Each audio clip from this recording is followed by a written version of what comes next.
اویس صاحب آپ سے آغاز کرتے ہیں. جب رانا ثناء اللہ صاحب نے کل یہ بات کہی بہت اس کا واویلا ہوا، اور یہ وہی بات ہے جو خود پی ٹی آئی بھی کہتی آئی ہے کہ خان صاحب ماضی کے دیگر سیاستدانوں کی طرح کوئی ڈیل نہیں کرنا چاہتے. لیکن یہ جو رد عمل سامنے آیا ہے، ایک سخت الفاظ کا ڈینائل، کس قسم کے سینٹیمنٹس کو ٹریگر کر دیا رانا صاحب کے اس بیان نے حکومتی اور دیگر مقتدر جو حلقے ہیں ان میں؟ شکریہ آپ صاحب. دیکھیے، میں سمجھتا ہوں کہ پہلے تو خود یہ جو وزراء ہیں یہ آپس میں بیٹھ کے ڈیسائیڈ کر لیں کہ ڈیل کی بات ہوئی تھی نہیں ہوئی تھی. جہاں تک علی امین گڈا پور جن کا نام لیا ہے رانا ثناء اللہ نے، وہ بھی پرائیویٹلی بھی اور پبلکلی بھی یہ بات کہتے رہے ہیں کہ وہ کوشاں ہیں. جب وہ وزیر اعلیٰ تھے اس وقت ڈیل کے لیے کیا مطلب، ان کی رہائی کے لیے، اپنے لیڈر عمران خان کے لیے. اور جب وہ بہت قریب تھے عمران خان کو جیل سے باہر نکالنے کے لیے، تو اس وقت ان پہ شک کیا گیا کہ شاید وہ اسٹیبلشمنٹ کی کٹ پتلی بنے ہوئے ہیں، اور اسی وجہ سے ان کو وزارت اعلیٰ کے عہدے سے جو ہے وہ انہیں نکالا گیا یا استعفیٰ دینے پہ مجبور کیا گیا. تو علی امین گنڈاپور پھر سے سرگرم ہوئے ہیں، اور یہ بات سب کو پتہ ہے. خیبر پختونخوا میں جو ذرا بااثر حلقوں میں کنیکٹڈ ہیں کہ بیرسٹر سیف کا کیا رول ہے، علی امین گنڈاپور کا کیا رول ہے. ظاہر بات ہے کہ جو تحریک انصاف ہے اس نے کوئی سیاسی جماعتوں کے ساتھ کبھی بھی کوئی برج بنانے کی کوشش نہیں کی انفارچونیٹلی. اور ایک سیاسی جب آپ مشکل میں ہوتے ہیں اسٹیبلشمنٹ کے ساتھ، جو ماضی میں پیپلز پارٹی بھی رہی ہے، نون لیگ بھی رہی ہے، لیکن ان کے کچھ لوگ جو ہے وہ ہمیشہ ایک دروازہ کھلا رکھتے تھے، ایک مفاہمت کا، ایک فلیکسیبلٹی کا، یا آپ کہہ لیجئے جو پالیٹکس میں کہ جی کمپرومائزز کا، کہ کس وقت فلیکسیبل ہونا ہے، وہ نہیں رکھا. اور شاید اسی وجہ سے یہ تکلیف ہے، اور اسی وجہ سے شاید عمران خان صاحب جو ہیں وہ اپنے چاہنے والوں میں ہیرو ہیں کہ وہ نہ بکنے والے ہیں، نہ جو ہے جی کسی سے سودا کرنے والے ہیں. تو مجھے یہ لگتا ہے اب سا کہ ایک کنفیوژن جان پوچھ کے اس وقت کریٹ کی جا رہی ہے، اور اصل معاملہ ہے عمران خان کی صحت کا. اور عمران خان وہ کپتان ہے پاکستان کے، ان کی سیاست سے مجھے اختلاف ہو، آپ کو اختلاف ہو، یا ان کے چاہنے والوں کے رویوں سے جو پولرائز اس وقت سیاسی ماحول ہے اس میں اختلاف رہا ہے، لیکن ان کی جو صحت ہے اس کے بارے میں بہت چرچا ہوا ہے. اور یہ حکومت نے موقع دیا ہے بالکل اس وقت T20 ورلڈ کپ پہ بات ہو رہی ہے کہ سارے کپتانوں نے، گریٹس نے، چیپل برادران نے، بالکل کپل دیو نے، سنیل گواسکر نے، کم ہیوز نے، کس کس کا نام لیں، کامنٹری باکس میں بات ہو رہی ہے. سپورٹس چینلز پہ کبھی بھی سیاست کی بات نہیں ہوتی تھی، اور وہ بالکل اس وقت بھی نہیں کر رہے. لیکن عمران خان کی بات کریں تو مجھے یہ لگتا ہے کہ اصل معاملہ ہے کہ عمران خان کو انسانی حقوق کی بنیاد پہ ایک اچھی طبی سہولت فراہم کرنی ٹھیک ہے. چاہیے، ان کا حق ہے. اور چاہے ڈیل ہے یا نہ ہے، یہ آپ علیمہ خان اور یہ وزراء جو ہیں یہ آپس میں سب نے ڈیسائیڈ کر لیں. 3 سال سے یہ ہم تماشا دیکھ رہے ہیں، یقیناً. لیکن اصل معاملہ ہے عمران خان صاحب کی صحت کا، اور وہ انڈیپینڈنٹلی انویسٹیگیٹ ہو کے، اور اس کا میرے خیال میں اس کا کوئی روڈ میپ تیار ہونا جی، چاہیے، ورنہ یہ اپنے لیے خود ہی مشکلات پیدا کر ان رہے کی ہیں صحت کے حکومت. حوالے سے اب جو آفر کر رہی ہیں علیمہ صاحبہ، اس پہ میں آگے جا کر آپ سے بات کروں گی. ماجد نظامی صاحب، رانا صاحب کا یہ بیان آپ کو حیرت انگیز لگا؟ کس مصلحت کے تحت انہوں نے یہ ڈیل کی بات کی؟ اور پھر لیکن یہ کوئی طنز تھا؟ کیونکہ اسی جملے میں آگے وہ یہ کہتے ہیں کہ میاں نواز شریف صاحب نے تو اگر ڈیل کی تو انہوں نے اپنے آپ کو بھی بچایا، اپنی پارٹی کو اور اس کی سیاست کو بھی بچا لیا. یا پھر واقعی یہ سیاسی باریک واردات کچھ ہوتی ہے جس کا بہت زیادہ ذکر ہو رہا ہے، اور ایسی ہی کوئی مقصد تھا ان کے اس بیان کے پیچھے؟ جی بہت شکریہ. رانا ثناء اللہ کا جو پولیٹیکل بیک گراؤنڈ ہے اس کو دیکھ کے بالکل نہیں لگتا کہ انہوں نے یہ کوئی غلطی سے بیان دیا ہوگا یا کوئی سلپ آف ٹنگ ہوگا. بالکل یہ کیلکولیٹڈ بیان ہے، اور اس بیان کی شدت اور حدت جہاں محسوس ہونی چاہیے تھی وہاں ہوئی بھی ہے. اور شاید پی ٹی آئی سے زیادہ کچھ اور لوگوں کو یہ بتانے کی اور سمجھانے کی کوشش کی گئی ہے کہ کچھ نہ کچھ معاملات سیاسی طور پہ کرنے کی اجازت دی جائے، یا اگر وہ ہوں گے تو بہتر ہوگا. اس کے بعد جس طرح سے ود ان پی ایم ایل این اور پھر اس کے بعد سینیٹر فیصل واؤڈا کا جو ری ایکشن ہے، وہ یہ چیز واضح کرتا ہے کہ میسج کنوے ہوا ہے. تو اس معاملے میں فی الحال مجھے پی ٹی آئی جو ہے وہ فریق نظر نہیں آ رہی رانا ثناء اللہ کے کیس میں. बल्कि इसके फरीक और हैं। और ये जो सारा मामला मोहसिन नकवी वज़ीर दाखिला की बेस पे चल रहा है, जिसमें अली अमीन गंडापुर ने भी बात की और दीगर जराए से भी बात हुई।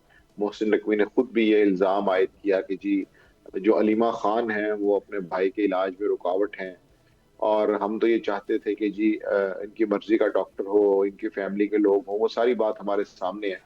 तो इस वक्त जो पीएमएलएन की स्ट्रेटजी है, उसके अंदर कहीं ना कहीं ये चीज नजर आती है कि वो इस पूरे मामले में अपना स्टेक चाहते हैं, और वो ये समझते हैं, वो बखूबी जानते हैं, क्योंकि सारे मामलात पीडीएम वन में और इमरान खान के दौर में जिस तरह से हुए, उनका बिल्कुल अंदाजा और तजर्बा मुस्लिम लीग नून को है। तो इस वक्त उनका ये ख्याल है कि जिस तरह से मामलात उस वक्त हुए थे अब भी इसी तरह से होंगे, तो इसलिए हमारे हाथ कुछ नहीं आएगा। तो वो अपना स्टेटस बरकरार रखने के लिए या बहाल रखने के लिए वो इस सारे गेम के अंदर शामिल होना चाहते हैं। इसीलिए जब फैसल वाउडा की जानिब से जवाब आया है और ये कहा गया है कि जी अगर डील होती तो फिर सियासतदानों की तरफ ही उन्होंने आना था, तो उसका मतलब यही है कि आप की हुकूमत जो है वो इस डील से ही वाबस्ता है, तो आप लोगों को भी कुछ ख्याल करना चाहिए। बिल्कुल। उवैस साहब, अब ये हमने हुकूमत की हैंडलिंग इमरान खान की सेहत के मामले के हवाले से, उसके ऊपर तो आपने बात की और ये वाकई बहुत तनकीद की जद में रही। पीटीआई ने जिस अंदाज में इसको लेकर चली, अब जो एक तरह से तो ड्रॉप सीन नज़र आता है हमें कि जो मुआलिज हुकूमत की तरफ से मुकर्रर करदा उनको देख कर आए। इस सब के अंदर पीटीआई का रोल आपको कैसा लगा, जहां जब ये खबरें सामने आई कि जिन डॉक्टर्स ने उनको विजिट किया वो खान साहब के ज़ाती मुआलिज के तजवीज़ करदा थे, उनमें से एक डॉक्टर साहब, फिर जो धरना पार्लियामेंट के अंदर दिया गया, केपी हाउस पे दिया गया, उसके कोई नताइज निकलने के से पहले ही उसको ख़त्म कर दिया गया। इस सारे मामले के ऊपर पीटीआई का रोल कैसा रहा? मुझे लगता है कि इतनी तवील जो एक जिसे पीटीआई के चाहने वाले जद्दोजहद कहते हैं या उनकी मुश्किलात हैं, जब से इमरान खान साहब की हुकूमत रुखसत हुई है वोट ऑफ नो कॉन्फिडेंस के सिलसिले में, और वो समझते हैं कि उनकी जद्दोजहद इस वक्त जारी है उनके चाहने वालों की, वो उनकी जो सफ़ों में मुझे लगता है कि बहुत ज़्यादा इख्तलाफात हैं।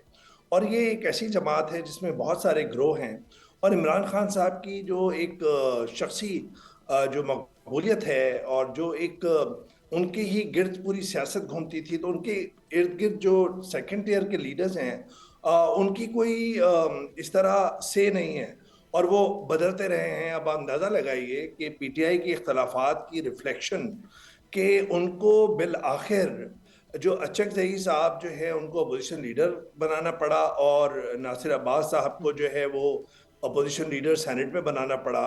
तो ये अली अमीन गंडापुर हैं, बैरिस्टर गौहर हैं, सलमान अकरम राजा, अलीमा साहिबा हैं, दूसरी तरफ बुशरा बीवी के कुछ चाहने वाले जो ग्रुप है वो है। तो इतने सारे ग्रुप्स के अंदर तकसीम है, और इसी वजह से मुझे लगता है कि कोई क्लियर डायरेक्शन नहीं हो रही। और पहले तो ये होता था, अब तो चले मुलाकात नहीं हो रही, पहले तो ये होता था जो मुलाकात कर कर आता था वो कहता था कि इमरान खान साहब ने उनको अब लीडर चुन लिया है और वही उनका फ्यूचर की पॉलिसी वही बताएंगे। अब देखिए अली अमीन गुंडापुर क्या कह रहे हैं, वो ये कह रहे हैं कि इमरान खान साहब को गलत तौर पे इन्फॉर्म किया जाता है कि अडियाला जेल के सामने 1,00,000-1.5 लाख का मजमा है, यहाँ तो बहुत कम लोग होते हैं। तो एक बहुत मुश्किल हो गया इस तहरीक को चलाना, इस एहतजाजी तहरीक को। एक वो लोग हैं इमरान खान साहब की सफ़ों में जो एहतजाज की तहरीक चलाना चाहते हैं, और एहतजाज से या बाय फोर्स, चाहे वो रिहाई फोर्स समझ लीजिए, चाहे और कोई नाम जो दे सकते हैं वो, कि उसके ज़रिए वो इमरान खान साहब या इस्टेब्लिशमेंट और इस वक्त जो हाइब्रिड निज़ाम है या हुकूमत, उनको मजबूर करें कि वो अपने घुटने टेक दें और इमरान खान साहब की रिहाई हो जाए।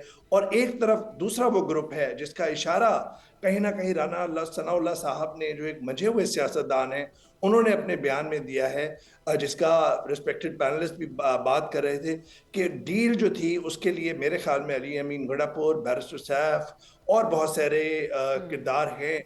वो डील नहीं, लेकिन एक मैं समझता हूँ कि एक लचक है। अब इमरान खान साहब का जो है, जहाँ तक हम उन्हें जानते हैं पिछले 30 बरस में, जो उनकी सियासत को भी देखा है, उनकी शख्सियत को भी देखा है, उसके अंदर हम ये समझते हैं कि ना वो भुट्टो साहब की तरह कोई कदावर शख्सियत है, और उनका जो जनरल ज़िया के दौर में जो उनको मुश्किलात का सामना था, या जेल में जो उन्होंने नुसरत भुट्टो को मना किया था कि वो बाहर नहीं निकलेंगे, कोई डील नहीं करेंगे, कुछ नहीं करेंगे, वो उस तरह भी नहीं है। दूसरी तरफ वो नवाज शरीफ साहब की तरह सियासतदान भी नहीं है जो समझौतों और समझौतों की बुनियाद पर एक दफ़ा नहीं 2 दफ़ा बाहर गए।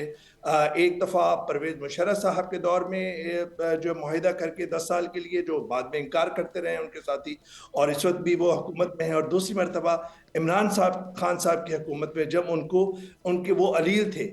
और उस वक्त आप देखें कि मैं आप अब सारे हम सब लोग कहते थे कि इमरान खान साहब की हुकूमत में कि और उनके वज़रा को कि आज जो आप रवैया अख्तियार कर रहे हैं अपोजिशन के लिए, कल आप अपोजिशन में होंगे तो आपके लिए भी यही रवैया आपको आड़े आएगा। तो मुझे लगता है बदकिस्मती है कि पॉलिटिकल पार्टीज, पॉलिटिकल फोर्सेस बटी हुई हैं। इसी वजह से पार्लिमान और जो जमहूर के जो मरकज़ है वो बहुत कमज़ोर लगता है, चाहे वो तरमीम की सूरत में हो, चाहे वो इस वक्त हमारी डेमोक्रेसी की बैक स्लाइडिंग की सूरत में हो। तो मुझे लगता है कि ये जो इलेक्टेड कुव्वतें हैं और जो लीडरान हैं, हम उनको ही इसका जो है मोरिद इल्ज़ाम ठहराते हैं। इस्टेब्लिशमेंट का तो खैर जो लेना देना था वो इनके साथ ही था, उनकी साझेदारी भी। तो मुझे लगता है कि ये लोग मोरिद इल्ज़ाम इनको ठहराता हूँ मैं। सब्सक्राइब करें और बेल दबाएं ताकि कोई खबर रह न जाए।